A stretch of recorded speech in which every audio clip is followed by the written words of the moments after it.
Yemen மீது Israeli ஆக்கிரமிப்பு மேற்கொண்ட தாக்குதல்களும் இதற்கான பதிலடி தாக்குதல்களை அதிரடியாக வழங்கிய யெமன் ஹவுதி இராணுவத்தினரும் இஸ்ரேலி ஆக்கிரமிப்பு சவுதி அரேபியாவுக்கும் ஐக்கிய அரபு அமீரகத்திற்கும் வழங்கப் போகும் பரிசு. காசாவின் யுத்த களத்தில் தட்டி தூக்கப்பட்ட இஸ்ரேலி ஆக்கிரமிப்பு தளபதிகள். தரைவழி தாக்குதல்களில் வேகமாக காய்களை நகர்த்தும் யெமன் ஹவுதி இராணுவத்தினர்.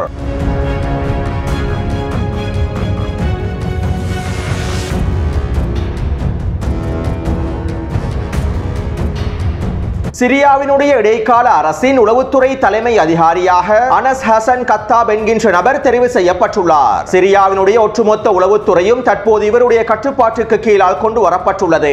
இவ்வாறு சிரியாவின் உளவுத்துறையின் தலைமை அதிகாரியாக தெரிவு செய்யப்பட்டிருக்கக்கூடிய அனஸ் ஹசன் கத்தாப் 2000ஆம் ஆண்டு ஈராக்கிலே ISI பயங்கரவாத குழுவினுடைய தளபதியாக செயற்பட்டுள்ளார். குறித்த காலப்பகுதியில் இந்த பயங்கரவாத குழுவை உருவாக்குவதற்கும் இந்த பயங்கரவாத குழுவினுடைய பயங்கரவாத தாக்குதல்களுக்கும் இவர் தான் பொறுப்பாகவும் இருந்துள்ளார். மேலும் இவர் 2004ஆம் ஆண்டு ஈராக்கிலே இருக்கக்கூடிய அல் கைதா பயங்கரவாதிகளுடன் ஒன்றிணைந்துள்ளார். ஈராக்கிலே மேற்கொள்ளப்பட்டிருக்கும் பல பயங்கரவாத தாக்குதல்களுக்கு பின்னால் இவருடைய நேரடியான தொடர்பு காணப்படுகின்றது. ஈராக்கிலே மேற்கொள்ளப்பட்ட பல பயங்கரவாத தாக்குதல்களுக்கு ஜூலானி எவ்வாறு தொடர்பு பட்டுள்ளாரோ அதற்கு அடுத்தபடியாக இவர் தான் அதிகளவாக தொடர்பு பட்டுள்ளார். ஜூலானி ஈராக்கிலே மேற்கொண்ட பயங்கரவாத தாக்குதல்களுக்கும் அவருடைய பயங்கரவாத நடவடிக்கைகளுக்கும் ஈராக்கிய அரசாங்கமானது அவரை கைது செய்து மரண தண்டனை வழங்க வேண்டும் என அறிவித்திருந்தது. அதே போன்று பயங்கரவாதி அனஸ் ஹசன் கத்தாபையும் கைது செய்து மரண தண்டனை வழங்கப்பட வேண்டும் என ஈராக்கிய அரசாங்கம் அறிவித்திருந்தது. ஈராக்கிற்குள்ளே மேற்கொள்ளப்பட்ட பயங்கரவாத தாக்குதல்களுக்கும் இவர்களுடைய இந்த பயங்கரவாத கொள்கைகள் மேற்கு ஆசியாவிற்கும் தெற்கு ஆசியாவுக்கும் பரப்பப்படுவதற்கும் இந்த பயங்கரவாதி அனஸ் ஹசன் கத்தாப் மூல காரணமாக அமைந்துள்ளார். அத்தோடு 2012ஆம் ஆண்டு காலப்பகுதியிலேயே பயங்கரவாதி அனஸ் ஹசன் சிரியாவுக்கு விஜயம் செய்துள்ளார். ஜூலானி ஈராக்கிலிருந்து சிரியாவிற்கு சென்று அல் நுஸ்ரா பயங்கரவாத அமைப்பை உருவாக்கியதற்கு பிறகு அந்த பயங்கரவாத அமைப்பை பலப்படுத்துவதற்காக பயங்கரவாதி அனஸ் ஹசன் கத்தாபும் ஈராக்கில் இருந்து சிரியாவுக்கு வருகை தந்துள்ளார். பிறகு ஜூலானியும் அனஸ் ஹசன் கத்தாபும் ஒன்றிணைந்து சிரியாவிலே அவருடைய பயங்கரவாதத்தை நிலைநிறுத்துவதற்காக பல்வேறுபட்ட வேலை திட்டங்களை முன்னெடுத்திருந்தார்கள். பிறகு 2017ஆம் ஆண்டு அனஸ் ஹசன் கத்தாபும் ஜூலானியும் ஒன்றிணைந்து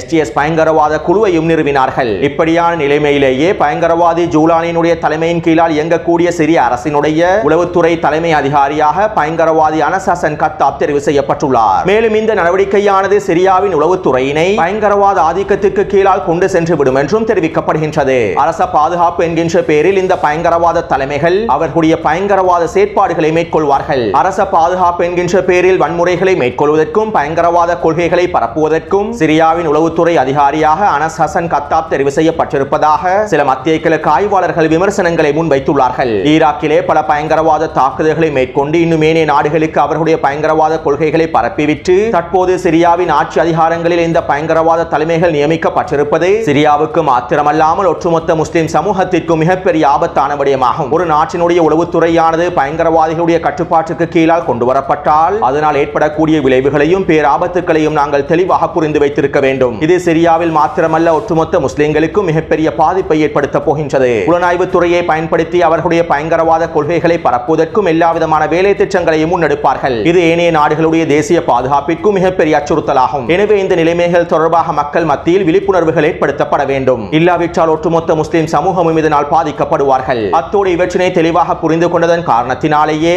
ஈராக்கினுடைய உளவு பிரிவினுடைய தலைவர் சிரியாவுக்கு விஜயம் செய்து எச்சரிக்கை செய்திகளை வழங்கியுள்ளார். சிரியாவானது பயங்கரவாதத்தினுடைய கூடாரமாக மாறிவிட்டது. மேலும் சிரியாவில் இருக்கக்கூடிய பல பயங்கரவாத குழுக்கள் ஈராக்கை நோக்கி செல்வதற்கான வாய்ப்புகள் அதிகமாகவே இருக்கின்றன. எனவே சிரியாவில் இருக்கக்கூடிய இந்த பயங்கரவாத குழுக்கள் ஈராக்கிற்குள்ளே நுழையக்கூடாது என்றும் சிரியாவுக்கும் ஈராக்குக்கும் இடையிலான எல்லையானது பாதுகாக்கப்பட வேண்டும் என்றும் சிரியாவுடைய இடைக்கால அரசாங்கத்திடம் ஈராக்கினுடைய உளவு பிரிவின் தலைவர் தெரிவித்துள்ளார்.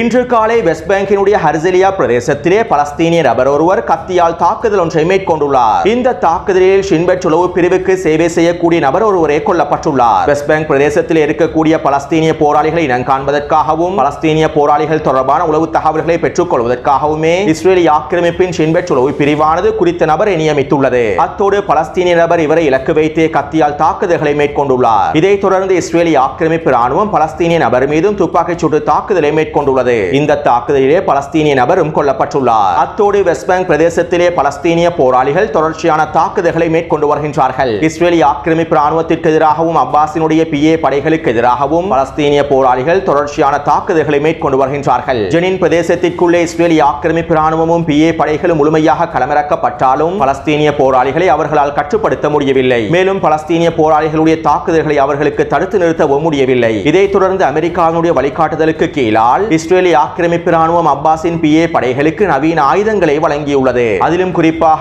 RPG ஏவுகணைகளை அதிகமாக வழங்கியுள்ளது. துப்பாக்கிச் சூட்டு தாக்குதல்களை விட RPG ஏவுகணைகள் மூலமாக மேற்கொள்ளக்கூடிய தாக்குதல்கள் அதிகளவான விளைவுகளை ஏற்படுத்தக்கூடியதாகும். எனவே இதற்கமைவாகவே தற்போது அப்பாஸின் PA படைகளுக்கு இஸ்ரேலிய ஆக்கிரமிப்பு ராணுவம் அனைத்து விதமான RPG ஏவுகணைகளையும் வழங்கியுள்ளது. அத்தோடு நேற்று மாலை அப்பாஸின் PA படைகள் ஜெனின் பிரதேசத்திலே இந்த RPG ஏவுகணைகளை பயன்படுத்தி பலஸ்தீனிய போராளிகளுக்கு எதிராக தாக்குதல் ஒன்றை மேற்கொண்டுள்ளார்கள். இந்த தாக்குதலிலே 2 பலஸ்தீனிய போராளிகள் வீரமரணம் அடைந்துள்ளார்கள். இதைத் தொடர்ந்து குறித்த பிரதேசத்திலே PA படைகளுக்கு எதிராக பலஸ்தீனிய போராளிகளும் துப்பாக்கிச் சூட்டு தாக்குதல்களை மேற்கொண்டுள்ளார்கள். இந்த தாக்குதலிலே பல PA படை சிப்பாய்களும் அளிக்கப்பட்டுள்ளார்கள். அது மட்டுமல்லாமல் குறித்த பிரதேசத்தினூடாக நுழைந்த இஸ்ரேலிய ஆக்கிரமிப்பு ராணுவத்திற்கு எதிராக 3 பொறிகளை பயன்படுத்தி தாக்குதல்களை மேற்கொண்டுள்ளார்கள். இந்த பொறியிலே இஸ்ரேலிய ஆக்கிரமிப்பின் ஒரு ஜீப் வண்டி ஒன்று சிக்கி வெடித்து சிதறியுள்ளது. மேலும் இந்த தாக்குதலில் பல இஸ்ரேலிய ஆக்கிரமிப்பு சிப்பாய்கள் கொல்லப்பட்டும் படுகாயமடைந்திருப்பதாகவும் தெரிவிக்கப்படுகின்றது. அடுத்து காசா முழுவதும் இஸ்ரேலிய ஆக்கிரமிப்பு தொடர்ச்சியான வான்வழி தாக்குதல்களை மேற்கொண்டு வருகின்றது. கடந்த 24 மணித்தியாலங்களுக்குள் இஸ்ரேலிய ஆக்கிரமிப்பு மேற்கொண்டிருக்கக்கூடிய வான்வழி தாக்குதல்களில் 30க்கும் அதிகமான பலஸ்தீனிய மக்கள் இனப்படுகொலை செய்யப்பட்டுள்ளார்கள். அத்தோடு நேற்றிரவு இஸ்ரேலிய ஆக்கிரமிப்பு ராணுவம் மத்திய காசாவின் நுஸ்ரத் முகாம் பிரதேசத்திலே அல்-அவுதா வைத்தியசாலை கருகாமையில் இருக்கக்கூடிய ஊடகவியலாளர்களை இலக்கு வைத்து வான்வழி தாக்குதல் ஒன்றை மேற்கொண்டுள்ளது. இந்த வான்வழி தாக்குதலில் 5 ஊடகவியலாளர்கள் இனப்படுகொலை செய்யப்பட்டுள்ளார்கள். காசாவிலே யுத்தம் ஆரம்பிக்கப்பட்டதிலிருந்து தற்போது வரை 201 ஊடகவியலாளர்கள் இஸ்ரேலிய ஆக்கிரமிப்பு ராணுவத்தினால் படுகொலை செய்யப்பட்டுள்ளார்கள். அடுத்து இஸ்ரேலிய ஆக்கிரமிப்பு ராணுவத்தினுடைய ரிஃபேம் பிரிவினுடைய தளபதி வடக்கு காசா யுத்த காலத்திலே பலஸ்தீனிய போராளிகளினால் தட்டி தூக்கப்பட்டுள்ளார். மேலும் இவரோடு சேர்ந்து 3 துணை தளபதிகளும் கொத்தாக அளிக்கப்பட்டுள்ளார்கள் என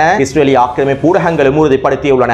அதே போன்று 6551வது படைப்பிரிவினுடைய கட்டளை தளபதியும் வடக்கு காசா யுத்த காலத்திலே அளிக்கப்பட்டுள்ளார். கடந்த 2 மாதத்திற்குள்ளே மாத்திரம் வடக்கு காசாவில் இஸ்ரேலிய ஆக்கிரமிப்பு ராணுவத்தின் பல முக்கியமான தளபதிகள் அளிக்கப்பட்டுள்ளார்கள் என்பதும் குறிப்பிடத்தக்க விடயமாகும். அத்தோடு பலஸ்தீனிய போராளிகள் தொடர்ச்சியான தாக்குதல்களை மேற்கொண்டு வருகின்றார்கள். இதற்கமைவாக அல்-கஸாம் படையினர் ஜபலியா பிரதேசத்திலே பதுங்கியிருந்த 7 இஸ்ரேலிய ஆக்கிரமிப்பு சிப்பாய்களை சுற்றி வளைத்து அதிரடியான ஆஃபென்சிவ் தாக்குதல்களை மேற்கொண்டுள்ளார்கள். இந்த தாக்குதலிலே 7 இஸ்ரேலிய ஆக்கிரமிப்பு சிப்பாய்களும் கொத்தாக அளிக்கப்பட்டுள்ளார்கள். மேலும் இவர்களை அள்ளிச் செல்வதற்காக வருகை தந்த மெர்காவா போர்த்தாங்கி வாகனம் ஒன்றையும் வெடிக்கச் செய்துள்ளார்கள். இதைத் தொடர்ந்து அல்-கஸாம் படையினர் ஜபலியாவின் மேற்கு பிரதேசத்திலே ஒரு வீடொன்றில் பதுங்கியிருந்த 10 இஸ்ரேலிய ஆக்கிரமிப்பு சிப்பாய்களை சுற்றி வளைத்து TBG ஏவுகணை தாக்குதல்களை மேற்கொண்டுள்ளார்கள். அடுத்து அல்-அக்ஸா படையினரும் அபு அலி முஸ்தபா படையினரும் ஒன்றிணைந்து பெய்ட்லாஹியா பிரதேசத்திலே கூட்டு தாக்குதல் ஒன்றை மேற்கொண்டுள்ளார்கள். இதன்போது 2 மெர்காவா போர்த்தாங்கி வாகனங்களை கொத்தாக அளித்துள்ளார்கள். மேலும் குறித்த பிரதேசத்திலே நிலை கொண்டிருக்கக்கூடிய இஸ்ரேலிய ஆக்கிரமிப்பு சிப்பாய்களை TBG ஏவுகணை மூலமாக தட்டி தூக்கியுள்ளார்கள். எனவே நேற்று மாலை 6 மணியிலிருந்து இன்று மாலை 6 மணி வரையில் கிடைக்கப்பெற்ற தகவல்களுக்கு அமைவாக காசாவின் யுத்த காலத்தில் 3 மெர்காவா போர்த்தாங்கி வாகனங்கள் அளிக்கப்பட்டுள்ளன. 20க்கும் அதிகமான இஸ்ரேலிய ஆக்கிரமிப்பு சிப்பாய்கள் கொல்லப்பட்டும் படுகாயங்களுக்கும் உள்ளாக்கப்பட்டுள்ளார்கள்.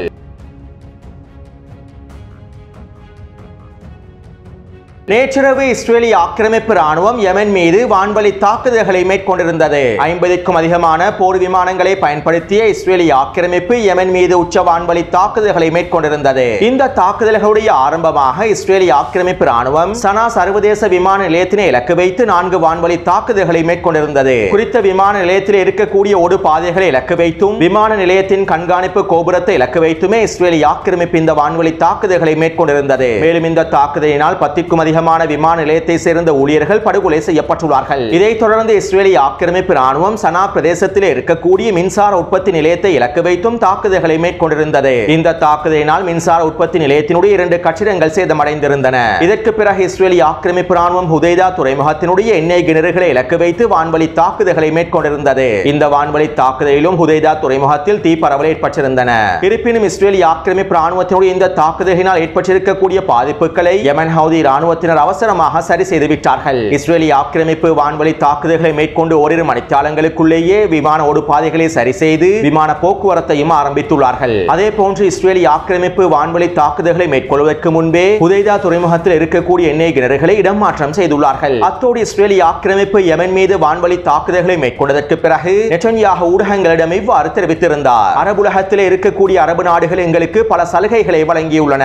ஆனால் ஈரான் எங்களை அழிப்பதற்கே நினைக்கின்றது. ஈரானினுடைய இன்னுமொரு அச்சாக யெமன் காணப்படுகின்றது. இதனால் நாங்கள் யெமன் அன்சாருல்லாவின் அனைத்து தலைவர்களையும் வேட்டையாடுவோம். இஸ்ரேலினுடைய நீண்ட கரங்களை யாராலும் தடுத்து நிறுத்த முடியாது. இந்த தாக்குதலின் மூலமாக நாங்கள் யெமனுடன் போரை முடிவுக்கு கொண்டு வரவில்லை. இப்போது தான் நாங்கள் யெமனோடு போரை ஆரம்பித்திருக்கின்றோம் என நெட்டன்யாஹு ஊடகங்களிடம் தெரிவித்திருந்தார். இதைத் தொடர்ந்து இஸ்ரேலிய ஆக்கிரமிப்பின் பாதுகாப்பு அமைச்சர் இவ்வாறு தெரிவித்திருந்தார். யெமன் அன்சாருல்லாவின் ஒட்டுமொத்த தலைமைகளையும் நாங்கள் இலக்கு வைத்து விட்டோம். எங்களுடைய இலக்குகளில் இருந்து அன்சாருல்லாவின் ஒரு தலைமை கூட தப்பிக்க முடியாது. அதற்கான எல்லா விதமான வேலை திட்டங்களையும் நாங்கள் மும்முரமாக மேற்கொண்டு வருகின்றோம். எங்களுடைய நீண்ட கரங்கள் எப்போதும் வலிமையானதாகவே இருக்கும். மேலும் எங்களுடைய நீண்ட கரங்களை யாராலும் தடுத்து நிறுத்த முடியாது என்றும் இஸ்ரேலிய ஆக்கிரமிப்பின் பாதுகாப்பு அமைச்சர் தெரிவித்துள்ளார். அத்தோடு இஸ்ரேலிய ஆக்கிரமிப்பின் இராணுவ ஆய்வாளர்களில் ஒருவரான ரேன் பிஷ்மன் இஸ்ரேலிய ஆக்கிரமிப்பு அதிகாரிகளை மேற்கோள் காட்டி இவ்வாறு தெரிவித்துள்ளார். இஸ்ரேல் சவுதி அரேபியாவுக்கும் ஐக்கிய அரபு அமீரகத்திற்கும் பரிசொன்றை வழங்கப் போகின்றது. யெமன் அன்சாருல்லாவினுடைய தலைமைகளை படுகொலை செய்வதே இஸ்ரேல் சவுதி அரேபியாவுக்கும் ஐக்கிய அரபு அமீரகத்திற்கும் வழங்கக்கூடிய மிகப்பெரிய பரிசாகும். இந்த பரிசுக்கு பிறகு சவுதி அரேபியாவின் கூட்டுப்படைகளாலும் ஐக்கிய அரபு அமீரகத்தினுடைய கூட்டுப்படைகளாலும் யெமனை முழுமையாக கைப்பற்றிக் கொள்ள முடியும். யெமனினுடைய தலைநகரான சனாவையும் முழுமையாக கைப்பற்றிக் கொள்ள முடியும். யெமனின் தெற்கு பிரதேசத்தில் இருக்கக்கூடிய இடைநிலை அரசானது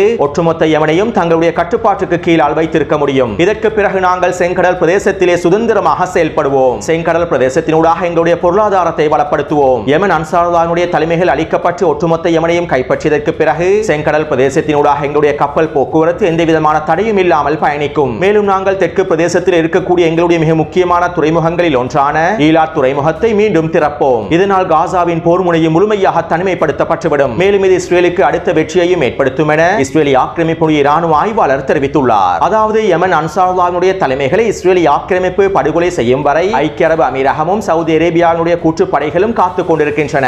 யெமன் அன்சாருல்லாவினுடைய தலைமைகள் படுகொலை செய்யப்பட்டதும் உச்சக்கட்ட தரைவழி தாக்குதல்களை மேற்கொண்டு யெமன் முழுவதையும் கைப்பற்றுவதற்கு காத்துக் கொண்டிருக்கின்றார்கள். இப்படியான நிலைமையில் யெமனினுடைய வெளியுறவுத்துறை அமைச்சர் இவ்வாறு தெரிவித்துள்ளார். இஸ்ரேலிய ஆக்கிரமிப்பு எதிரிக்கு யெமனினுடைய எந்த பிரதேசத்தை குறிவைக்க வேண்டும் என்று தெரியவில்லை. இதற்கான உளவு தகவல்களை அவர்களால் பெற்றுக்கொள்ள முடியவில்லை. அமெரிக்காவும் பிரித்தானியாவும் வழங்கியிருக்கக்கூடிய உளவு தகவல்களுக்கு அமைவாகவே இஸ்ரேலிய ஆக்கிரமிப்பு விமான நிலையத்தினை இலக்கு வைத்தும் பொதுமக்கள் இருக்கக்கூடிய பிரதேசங்களை இலக்கு வைத்தும் தாக்குதல்களை மேற்கொண்டுள்ளது. யெமனுடைய முக்கியமான கட்டளை தளங்கள் தொடர்பாகவும் தலைமைகள் தொடர்பாகவும் இஸ்ரேலிய ஆக்கிரமிப்பினால் உளவு தகவல்களை பெற்றுக்கொள்ள முடியாததன் காரணத்தினாலேயே இஸ்ரேலிய ஆக்கிரமிப்பு பொதுமக்களை இலக்கு வைத்து தாக்குதல்களை மேற்கொண்டுள்ளது. இந்த தாக்குதல்கள் இஸ்ரேலிய ஆக்கிரமிப்புடைய பலவீனத்தையே எடுத்து காட்டுகின்றது. மேலும் இஸ்ரேலிய ஆக்கிரமிப்பு எதிரி யெமன் தொடர்பாக மாயைகளையே கொண்டுள்ளது. இஸ்ரேலிய ஆக்கிரமிப்பு எங்கள் மீது மேற்கொள்ளக்கூடிய ஒவ்வொரு தாக்குதல்களுக்கும் நாங்கள் உடனடியான பதிலடி தாக்குதல்களை மேற்கொள்வோம். அதற்கான எல்லா விதமான திறன்களும் எங்களிடம் காணப்படுகின்றன.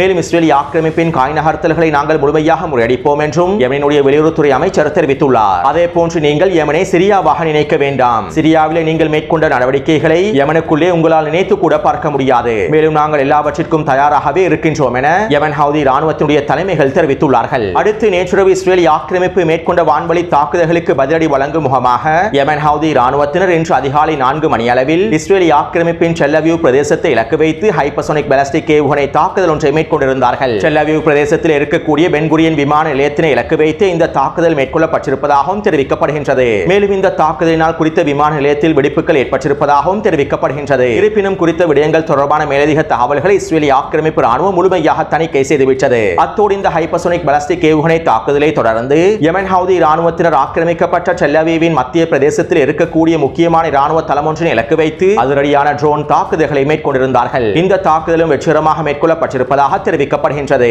அத்தோடு யெமன் ஹவுதி ராணுவத்தினர் அரேபிய கடல் பிரதேசத்திலே சென்று கொண்டிருந்த சென்டா உருசுலா என்கின்ற சரக்கு கப்பலை இலக்கு வைத்து ட்ரோன் தாக்குதல்களையும் குரூஸ் ஏவுகணை தாக்குதல்களையும் மேற்கொண்டுள்ளார்கள். குறித்த சரக்கு கப்பலானது இஸ்ரேலிய ஆக்கிரமிப்பு வியாபாரி ஒருவருக்கு சொந்தமான சரக்கு கப்பல் என்றும் தெரிவிக்கப்படுகின்றது. மேலும் இந்த தாக்குதலிலே குறித்த கப்பல் சேதமடைந்திருப்பதாகவும் தெரிவிக்கப்படுகின்றது. அத்தோடு யெமன் ஹவுதி ராணுவத்தினர் தரைவழி தாக்குதல்களில் உச்ச தயார்படுத்தல்களை மேற்கொண்டுள்ளார்கள். கடந்த 48 மணித்தாளங்களுக்குள் ஐக்கிய அரபு அமீரகத்தினுடைய கூட்டுப்படைகளும் சவுதி அரேபியாவுடைய கூட்டுப்படைகளும் எந்த விதமான தாக்குதல்களை மேற்கொண்டிருக்கவில்லை. இருப்பினும் யெமன் ஹவுதி ராணுவத்தினர் தரைவழி தாக்குதல்களில் அடுத்த கட்ட வேலை திட்டங்களை ஆரம்பித்துள்ளார்கள். அதாவது எதிரி முந்திக் கொள்வதற்கு முன்பு யெமன் ஹவுதி ராணுவத்தினர் முந்திக் கொண்டுள்ளார்கள். இஸ்ரேலிய ஆக்கிரமிப்பினதும் அமெரிக்காவினதும் வழிகாட்டுதலுக்கு அமைவாக ஐக்கிய அரபு அமீரகத்தினுடைய சவுதி அரேபியாவுடைய கூட்டுப்படைகள் அடுத்த தரைவழி தாக்குதல்களை ஆரம்பிப்பதற்கு முன்பு யமன் ஹவுதி ராணுவத்தினர் தெற்கு பிரதேசத்திலே தரைவழி தாக்குதல்களை வீரியப்படுத்தியுள்ளார்கள். இதற்கமைவாக குறித்த வரைபடத்தில் இலக்கம் 1 மற்றும் 2 காண்பிக்கப்பட்டிருக்கக்கூடிய பிரதேசங்களில் உள்ள 2 கிராமங்களையும் யமன் ஹவுதி ராணுவத்தினர் கைப்பற்றிக் கொண்டுள்ளார்கள். ஐக்கிய அரபு அமீரகத்தினுடைய கூட்டுப்படை பிரிவான STC படைப்பிரிவுகளை பின்வாங்க செய்தே